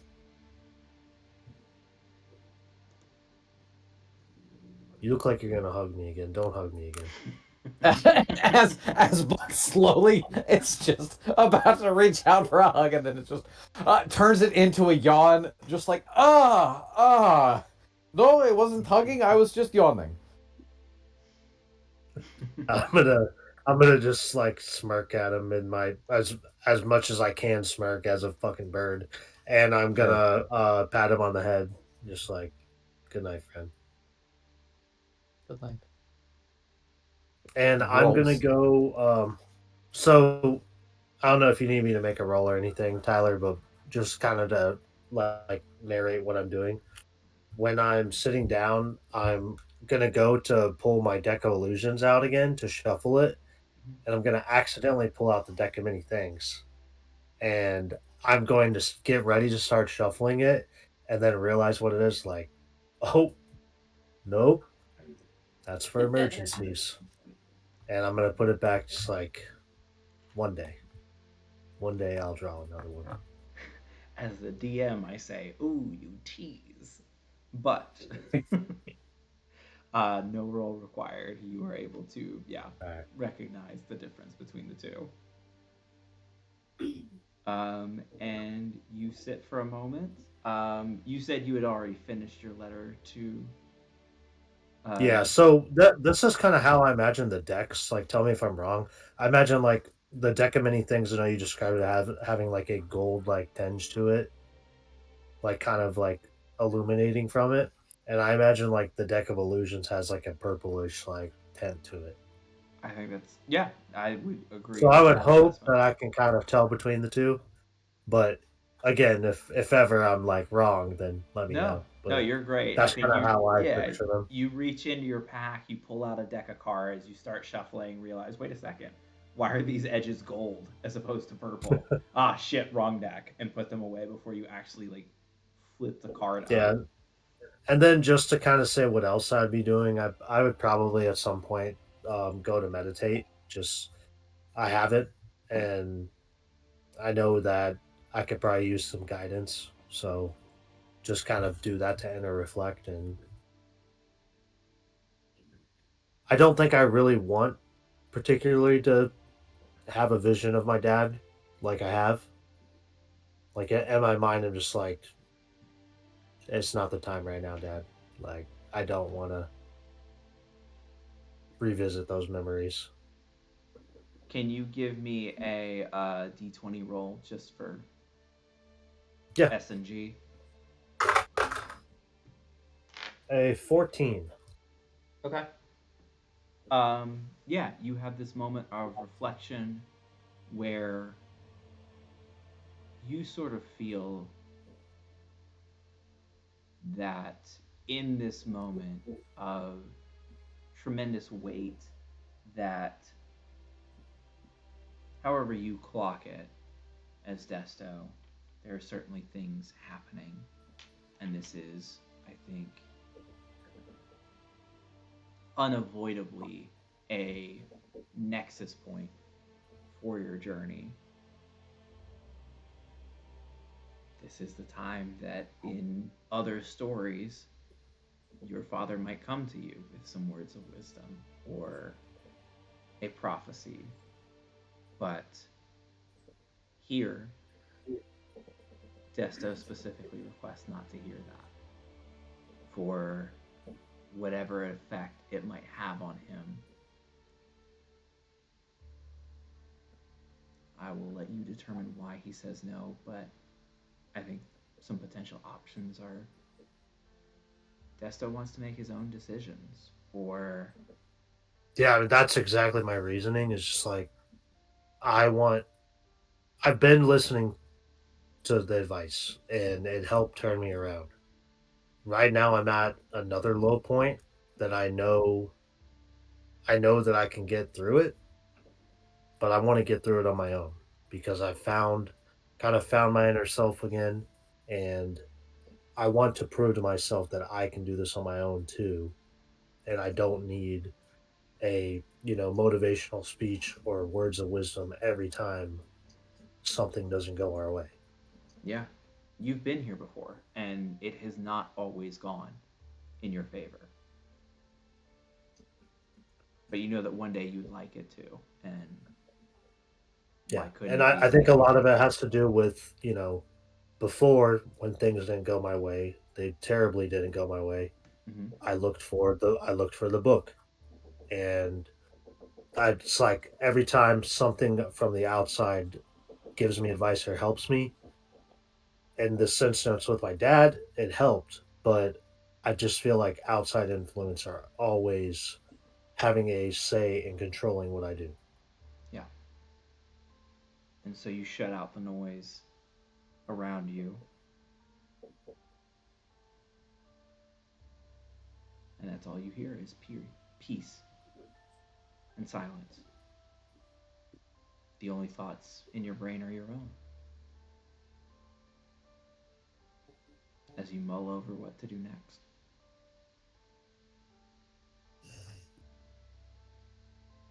And then And what? I'd say, like, in a sorry, No, but no. something just popped in my head. I would say, like, in that inner calm, I just think for a minute, like, this is the quietest my head has been in a long time. Like, usually there's always something. Yeah, And I don't really know how I feel about that. it's a new feeling, foreign feeling, Yeah, um, but not unwelcome. It sounds like. certainly. And I think with that, we will transition to third watch, which I believe was Seymour. Correct me if I'm wrong. And I'll go to wake him up and just like, hey, it's your time for watch. If you're good, if not, I can cover it. I know it's been a long few days. Your mic's muted, Tess. But it's been a very long few days for all of us, which is why we all need a little bit of sleep. So it's your turn to get some. I before I go to sleep, I just want to tell you I feel like you should know. It's weighing on me, and I talked to Buck about it, but I feel guilty because I had a bad feeling about Avaleria, and I should have told you. I should have told you guys, and I had a gut feeling about it, and I didn't listen to what my gut was telling me or tell you guys, and I feel like we all kind of got put in a bad situation because of it. So I'm sorry. I appreciate your honesty here, but you have nothing to apologize for. If I told you guys every gut feeling I had about every person we interacted with, I truly don't think it would have changed what we did or didn't do. So, you got a bad gut feeling from her? Shit happens, man. It's a gut feeling for a reason. Now we at least know why. But imagine if you always acted on a gut instinct. What are you going to do? Just stab her? Not try to help her out? If we didn't do that, we wouldn't have saved this girl here. So, we had a You're right. chance to foil her plan. I just feeling kind of defeated right now. We all are.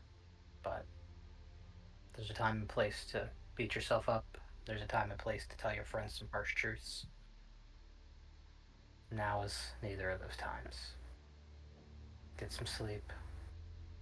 We'll wake up with a fresh head and figure out what we want. And We it's nobody's fault, man. So stop we thinking like that. listen. We haven't always seen eye to eye, and I know we've had our differences, but just know that deep down I do trust you, and I know I know that when you make decisions or opinions, it's for the betterment of all of us. So just know that even though I disagree with you sometimes, I do trust you and I consider you a friend. Just think you needed to hear that. I have a lot of acquaintances in life, very few friends, and I would count you amongst them as well. And I'm going to put my hand out to shake his hand. And I will grab it, shake it. I'll see you in the morning. Be safe. Get some sleep. And I will take my little ass to bed. Yeah. Um, and Seymour, you don't have to, but is there anything that is kind of running across your thoughts that you would like to share as part of the story? If not, we can definitely jump forward, but I wanted to give you the chance that. Oh. Yeah, no, I'll throw a few things out there. Um, during the couple hours that I have here, I contemplate a few things. I try to think about what the princess is going to do and whether or not I think the party as a whole is actually going to help her, and think through the logistics of what we can actually do to help. And then I think about what the new woman sitting next to her, Siren, would do. Because if we say, okay, our job is to kill the other princess, well, that's her daughter. How is she going to react to all of this? A mother who's was hidden from the world and is essentially possibly her daughter's darkest secret that she just learned about. Now learns that her daughter might be killed by the hands of her half sister over a dispute of the throne. Is that enough for her to try to persuade Avaleria from throwing her life away, or would she stop us? Then I look over at Valric, a most would say failure of an actor who, when asked why he did what he did ended up doing things of pretty dark horrors. Because he finally felt seen. The power of the money and everything else was there. But sometimes it's not about all the exterior pieces. A man who felt worthless on the inside, finally seen as somebody of value, somewhat resonates with Seymour. As being somebody who can change forms and change everything on the outside, very rarely valued for what's on the inside. And then as he thinks about how he changes shapes and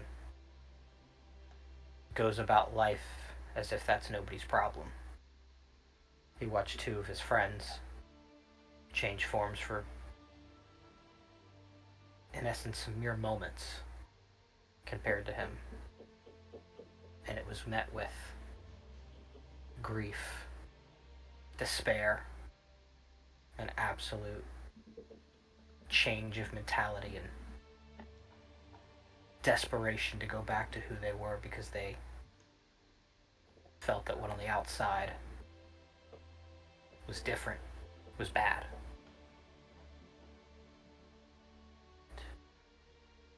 Seymour begins to get angry at that thought again, on how the idea of walking a mile in somebody else's shoes, they didn't even make it around the block and started complaining. And he felt very devalued after all of that. Is that because of who he is and how he changes? And how, if somebody else changes, they lose their self-worth? Because I can change so easily, do I have any self-worth?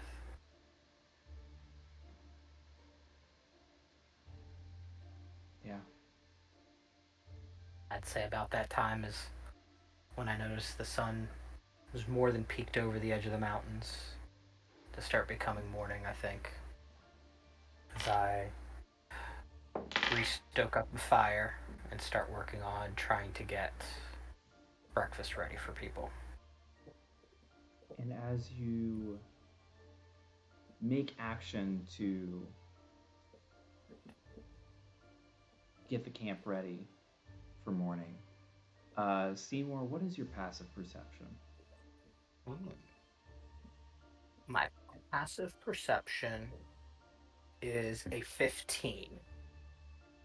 15. But if it's something I can see with my eyes, I technically have advantage on all perception checks, but I guess it's passive, not a check, so. Correct. That being said, we'll say you recognize the fire is getting low or has ceased to burn and is now embers, and go to collect some small firewood just to get the fire started again. Mm-hmm. As you hear a voice from the woods. Hello, dear.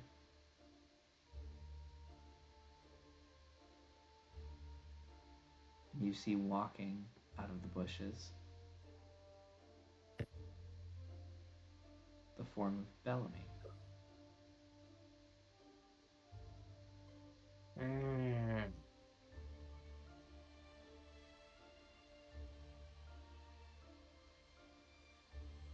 Are you well rested?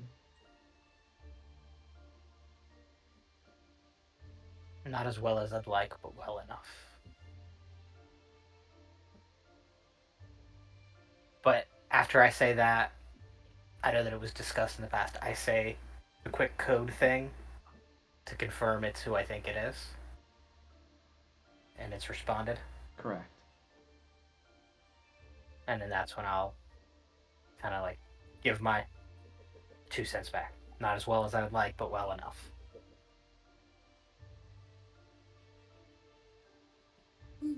I take it you're here for work. I am. Who is it?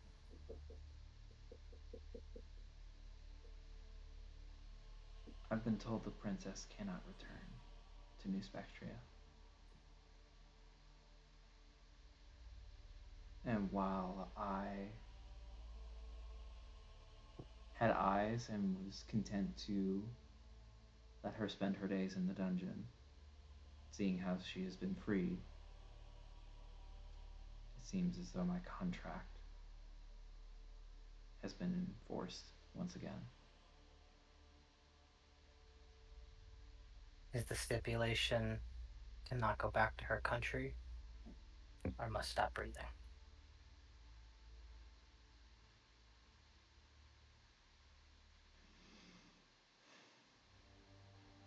I'm afraid currently it's the latter.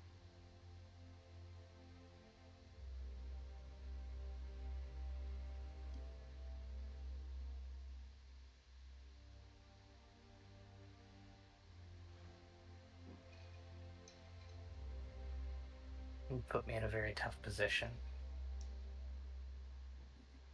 And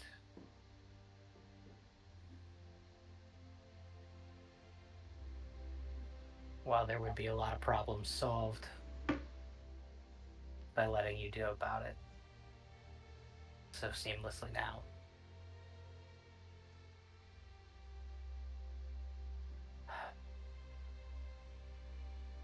I am compelled by the fact that I have friends in there that are now emotionally invested into this situation. Does it help to know that I have no interest in them, but rather my core responsibility is that of the princess herself? That this could be handled without their knowledge or involvement?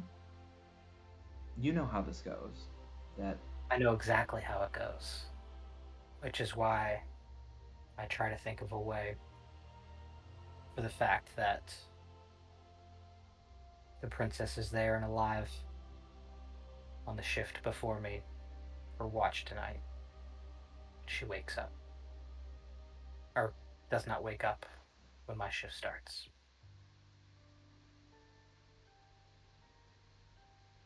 if you wish, we can discuss this with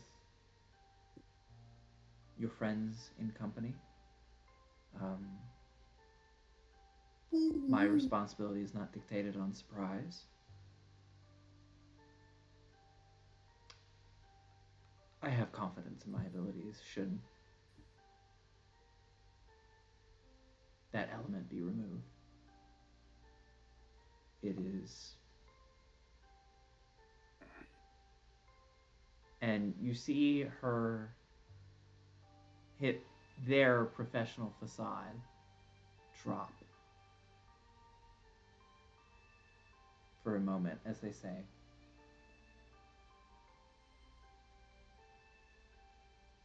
I'm so sorry, son. This is. I know, Mom. It's always business. That always has been, and always will be. I'm just trying to think of a way to make it work to where I don't lose anything and you're able to complete the contract without qualm. Because that is what I was raised to do. Seymour, you see as your mother drops the form of Bellamy and takes on the neutral gray form of a changeling.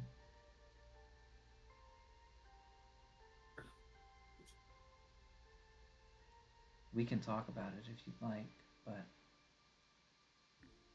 our people are honor bound to fulfill these.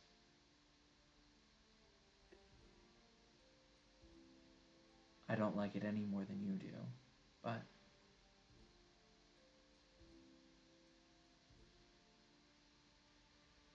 It's the only way we're allowed to survive in this world. for a people that know not where they come from, nor where they may lay their head safely every night. There are very few things to hold on to. Our word has been our bond, and you see her break for a moment as she wells up with tears. And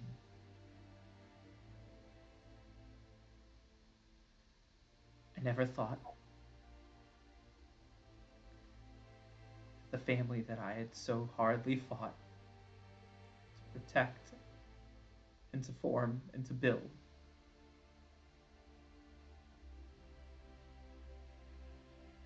would be the sole obstacle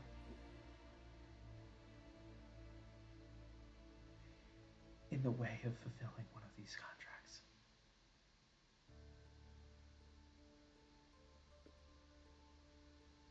Is my name on the list too?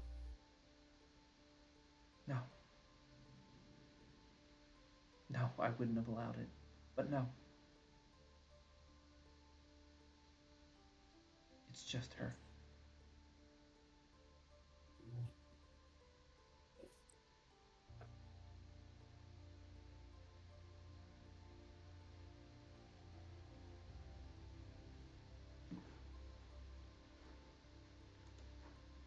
I have a plan.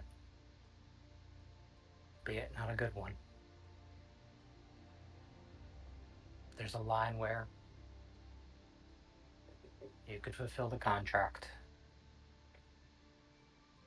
and we could save enough face. But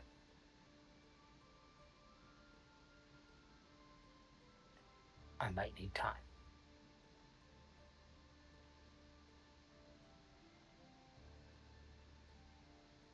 It is a few days back till we can get to the city.